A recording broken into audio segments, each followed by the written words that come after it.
The system of widowhood racing with hens has gained popularity over time. It originated in Germany, where astute pigeon fanciers observed that hens performed better than cocks in adverse weather conditions and during long and challenging races.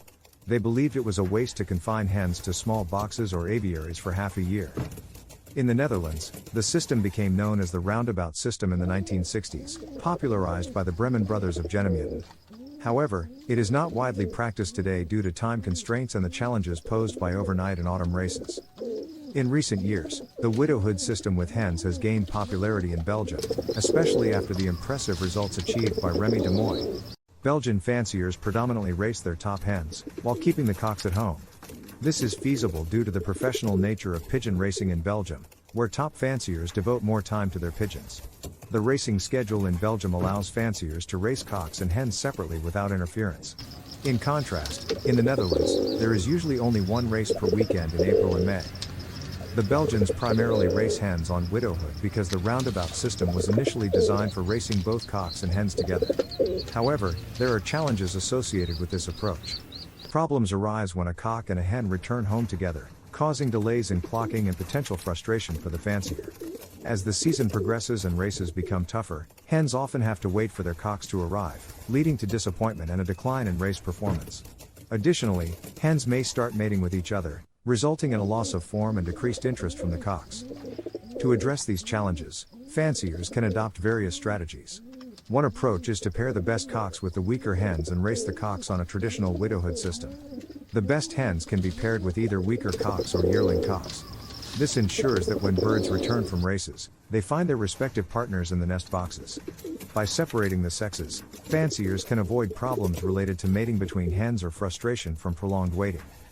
It is important to note that while this system yields optimal race results, it may not be ideal for breeding purposes. Maintaining breeding stock is crucial to preserve and improve the quality of the racing loft over time. Preventing hens from mating with each other is another key consideration. The timing of introducing the hens to the system is essential. It is recommended to mate the hens in mid-December, allowing them to raise a youngster from the breeders. In mid-March, the hens are remated, and training tosses commence once they are on the nest. Feeding management is critical as well, ensuring the pigeons are adequately nourished but slightly hungry to maintain motivation. Jealousy among the hens can be encouraged by stimulating competition and territorial behaviors through various techniques, such as allowing them to visit neighboring cocks or introducing small seeds in different nest boxes. The roundabout system involves frequent loft changes to refresh the pigeon's mindset. Therefore, a specially designed loft layout can facilitate this process. The loft should feature separate sections for cocks and hens, with controlled corridors to prevent the sexes from hearing or seeing each other. The sections should be equipped with nest boxes designed to limit contact between the hens and cocks while providing adequate nesting space.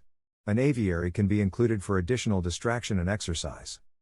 Following this 7-day cycle, the pigeons' training and feeding routines are carefully structured to optimize their performance.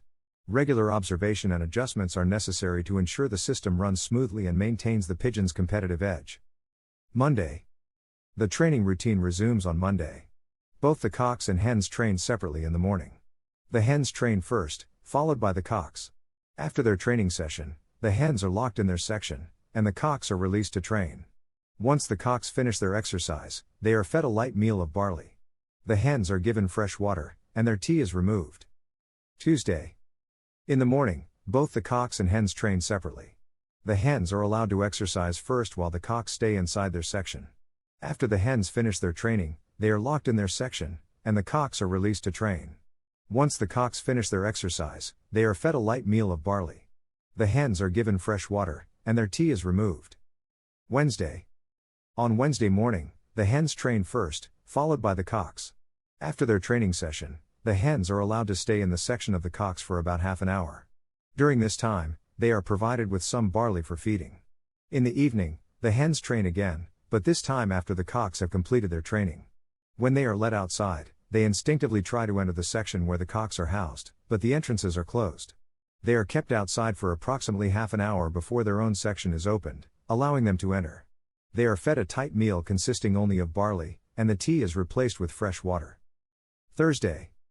Thursday morning begins with separate training sessions for the cocks and hens. The hens train first, and once they are done, they are locked in their section. The cocks then have their training session, followed by a light meal of barley.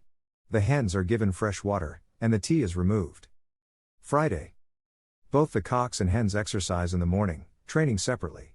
After their training, the cocks are fed a light meal of barley, while the hens are provided with fresh water. Saturday, race day. On race day, the hens are basketed for the race. They are brought back to the loft quickly after returning from the race.